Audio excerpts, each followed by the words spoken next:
Welcome to Grit Meets Growth, the podcast where we explore getting uncomfortable, making things happen, and creating a magnetic life. Now let's get after it.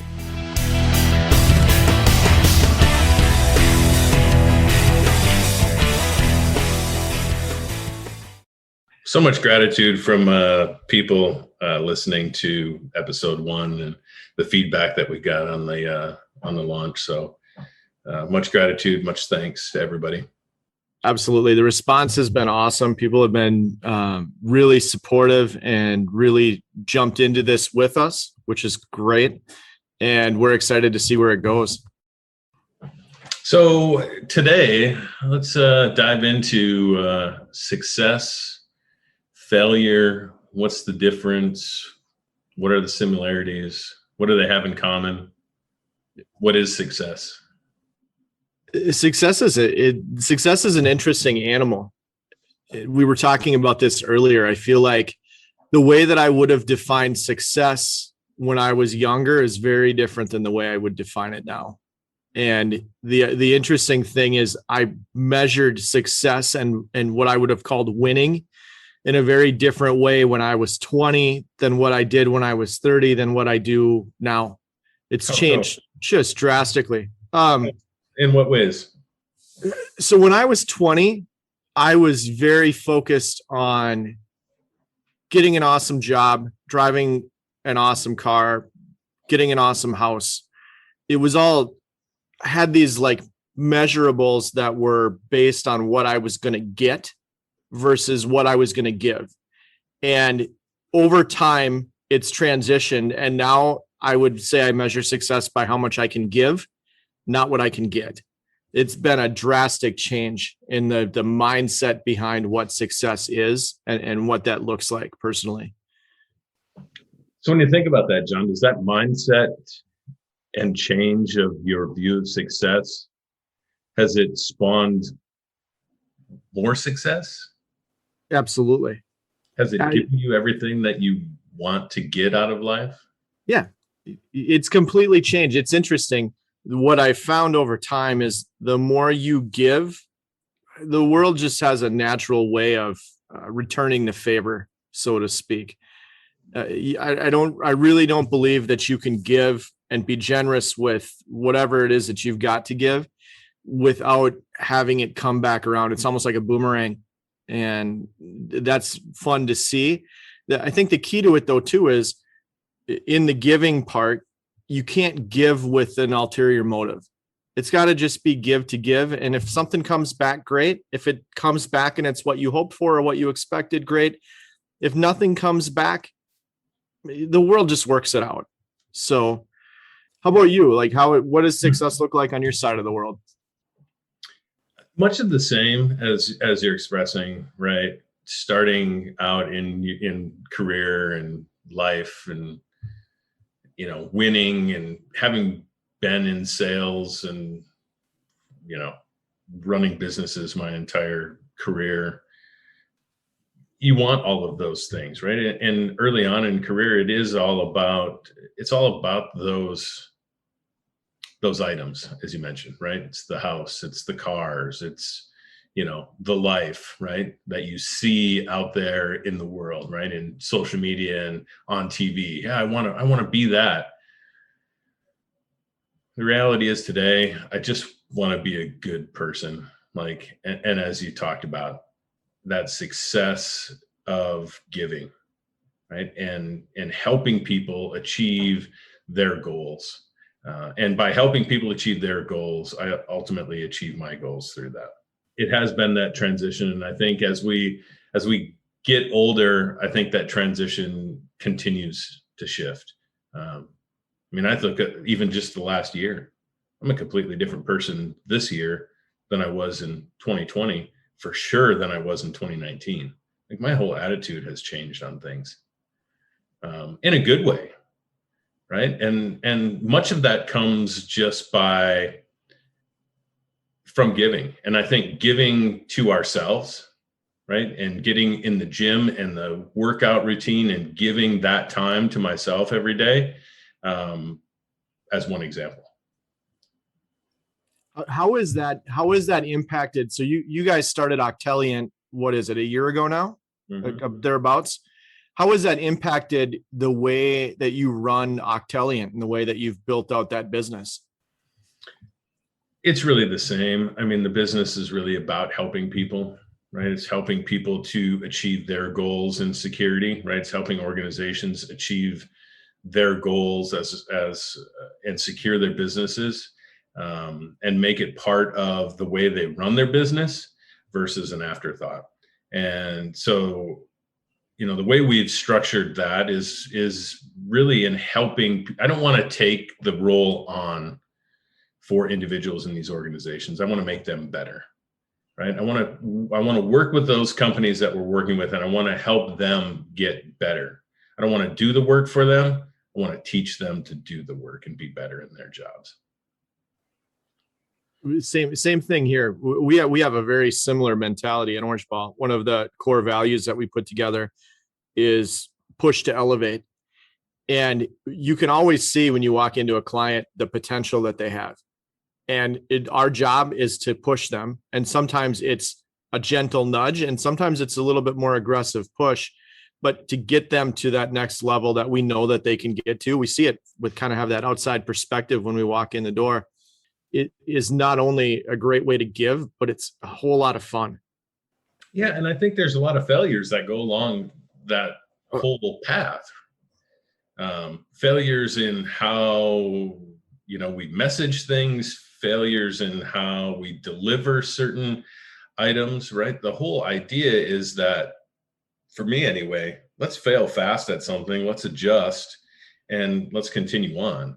And ultimately, through the course of that journey of those failures is really where we end up achieving success. Failure is an interesting animal, though, too, because we put the word failure on a pedestal.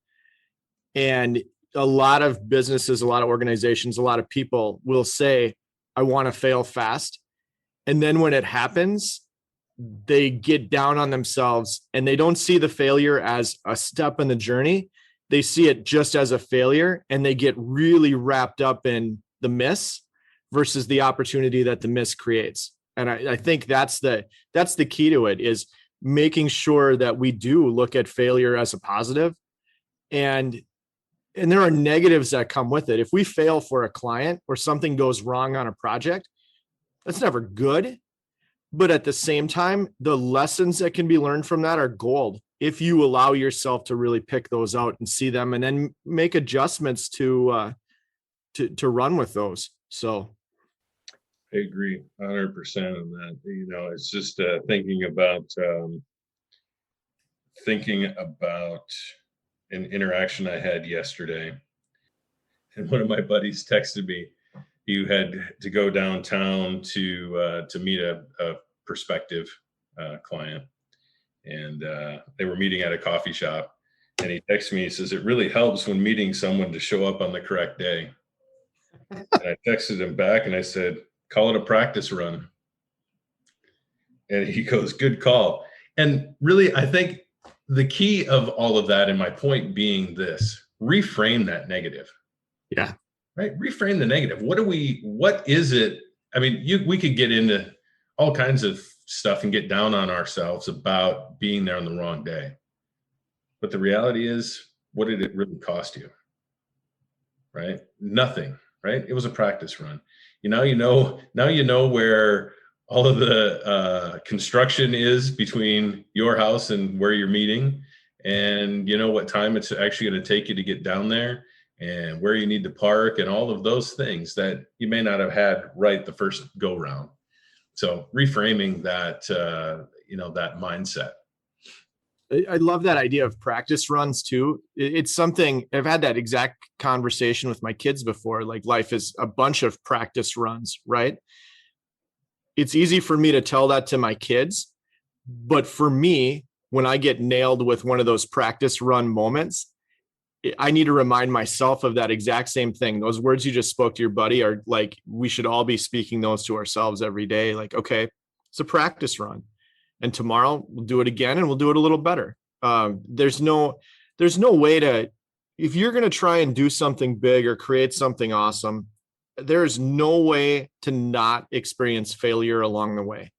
And the second you get too stuck on the destination and you don't enjoy the journey, including the failures, it's going to be a long walk. And so I think it's just important to see the journey and the destination as a thing. And we all have goals, we all have ambitions, but to really embrace the path that we're on to get there as just as important. Every day, you celebrate the small wins, right? So celebrate those wins every day, that get you on that path to your ultimate goal.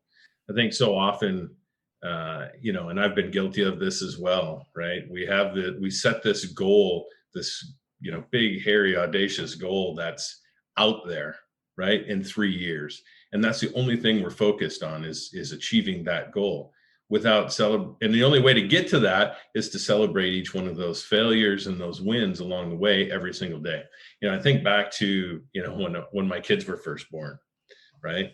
And you think about how you dealt with what was happening and how they were living their lives. And did I reprimand them appropriately? Did I do that right? Did I do that right? Did I do it wrong? And the good news is every day that you get up, you get to do it all over again.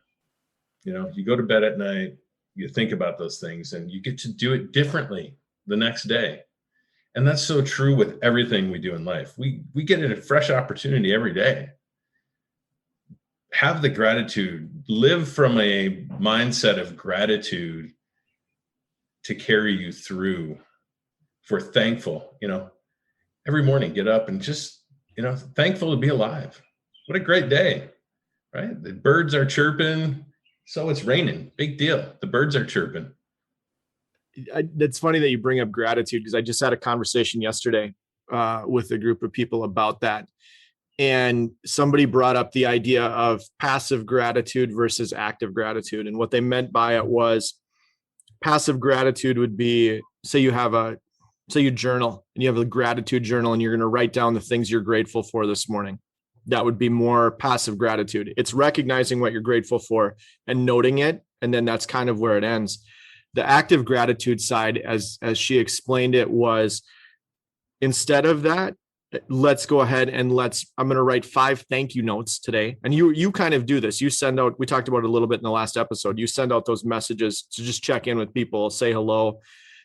Her thing was write 5 handwritten messages a day, or 3 of them, or 1 of them even, that says, tell somebody, hey, I'm thankful for you. Here's why. Here's how you've impacted me. I hope you have an awesome day.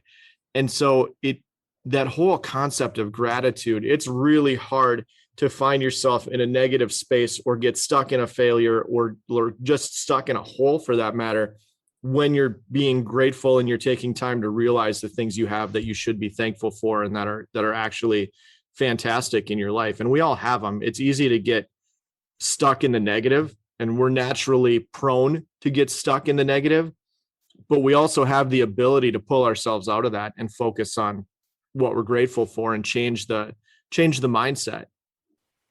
Absolutely. I think too that as humans, we have a natural inclination to want the world to give us a sign, right? And once that sign shows up, everything is going to be good.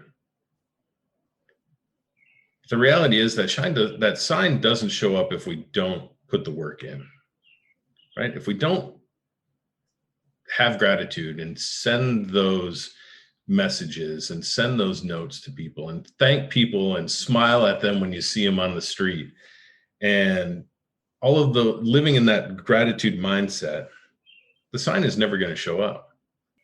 So I say this, if you're passionate about something, just do it. If the thought of failing is what's holding you back, failure is learning. We learn from failures. We learn way more from failing than we do from success. And if failing is learning and failing is what is going to get us to success, Why be afraid of it? Go out there and do it. You fall on your face, so what? What did it? Big deal. What are you afraid of? Right? Are you afraid of? Are you really afraid of it? Are you really afraid of chasing that passion, or are you afraid of what other people think of you?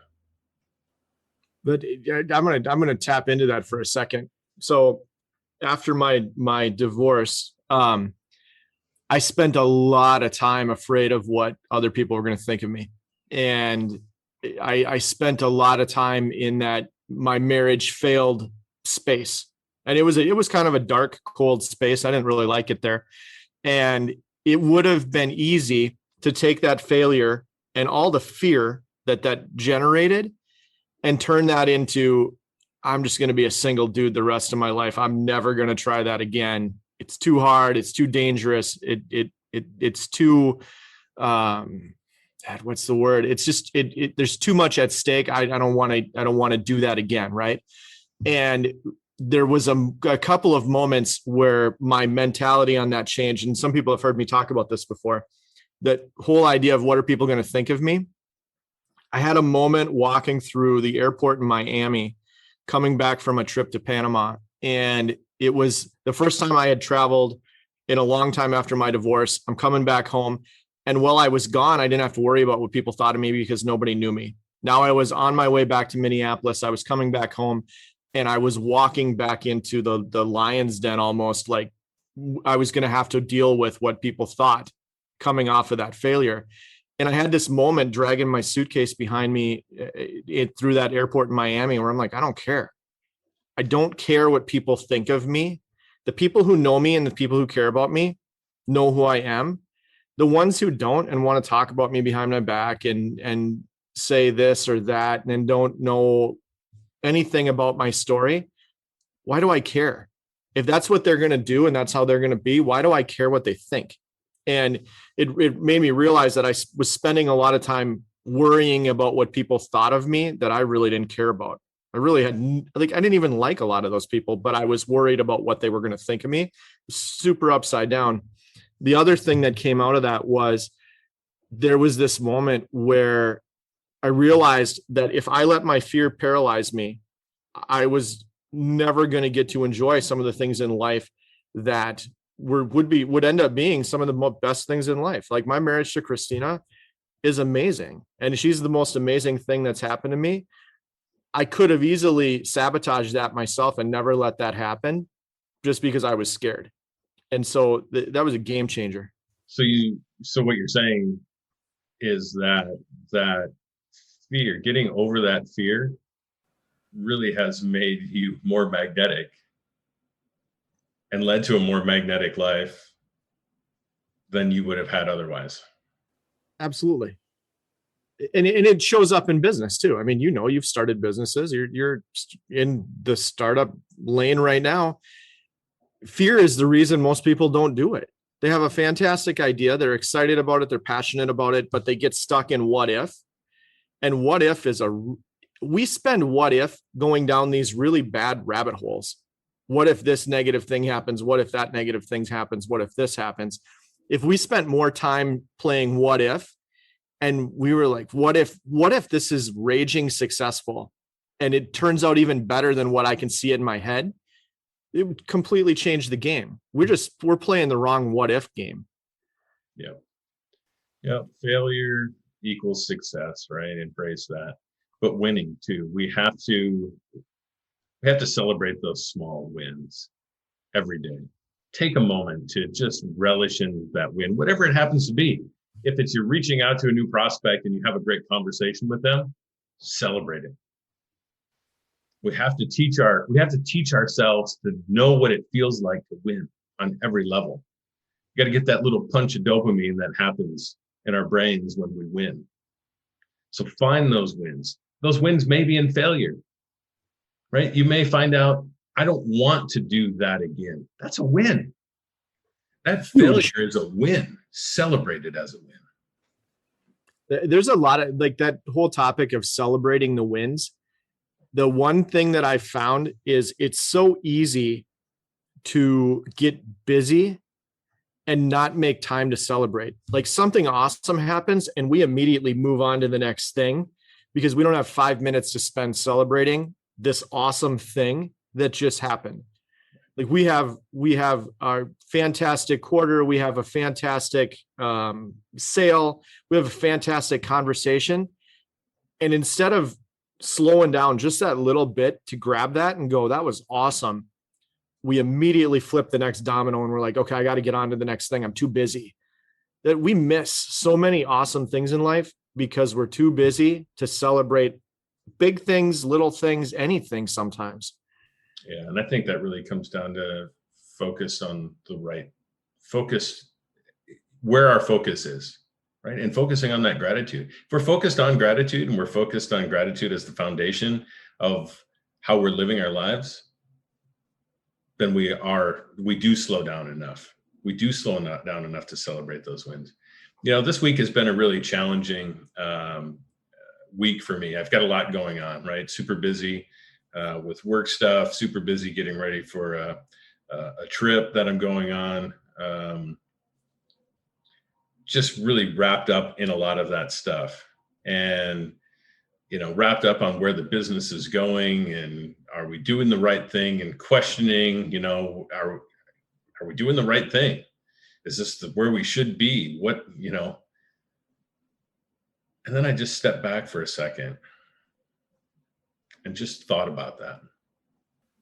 And it was through the course of a drive yesterday that provided me with this thought, this idea. It's just an idea.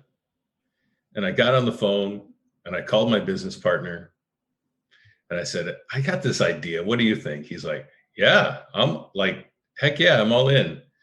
I reached out to you and I'm like, hey, what do you think about this idea? And you're like, yeah, we've been talking about doing something like that. Let's do it. I reached out to another person and they're like, their only response through text was, I'm in. That was a huge win. Like after that yesterday, I'm like, I don't know how we're going to put this whole thing together. I don't know what it's going to look like. I don't know what those pieces are. But just the idea and just that fresh idea that came from what could have been a pretty dark place for me this week really was a major win. And I kind of still celebrating it today. Right on, man. Well, you create the environment though, where that win can happen, where you have surrounded yourself with the right people who are open to those conversations and see possibilities kind of in the same light that you do and are excited about what can happen. That a lot of that comes from just putting yourself in the right circle of people and connecting with the right people. And again, that whole concept of being magnetic. I mean, that's a huge part of it. Yeah, I'm a true believer and firm believer in the fact that we're better together. We're better together. I'm part of a virtual CISO peer group, and that's our mantra. We're better together. We could very easily be competition with each other. But the reality is we're better together. We're solving problems together. There's more value in that partnership and knowledge sharing than there is in going it alone. We're seeing the exact same thing. The partnership side, when you combine forces with the right people, everything changes and the possibilities get a lot bigger and a lot better. Yep. So, yeah, I, on that kind of along that same lines, right? I think I had sent you kind of just a rather interesting statement. And I think this can be really applied in so many different ways as well. But don't downgrade your dreams to fit your present reality. Dream big. Have those dreams. And upgrade your attitude, your skill set, your discipline, your gratitude, the people that surround you. Upgrade those pieces to help you achieve your goal. I think that's a good place to wrap up, man. I think it goes back to we started this podcast because we wanted to surround ourselves and with positive driven people, and we wanted to help keep everybody else on that same track. There's a lot of negativity, a lot of junk out there right now, a lot of things pushing us down, and we wanted this to be something that lifts people up and helps them get where they're trying to go. So I think where you just ended is perfect. Yeah, and we're really trying to keep this, somewhere around, 25 half hour, right? 35 minutes, somewhere in that realm. I think there's so much information out there that some of the, other places that go on and on and on. And the reality is we're all busy in our lives, right? If we can provide some sort of quick 30-minute snapshot, what's going on in our life, how we're living life to its fullest, and expressing our journeys and talking about our journey, and hoping that by giving that information out here on this podcast, that somebody is going to take that little nugget away, is all I hope for. Same, man. I totally agree. And so with that, we'll wrap up today's episode. Hey, we hope you enjoyed today's episode of Grit Meets Growth. We have 2 asks for you as we wrap things up today. First of all, if you enjoyed this podcast or you got something out of it today, we'd love to have you subscribe and follow us so that you can get your ear in on more of these conversations.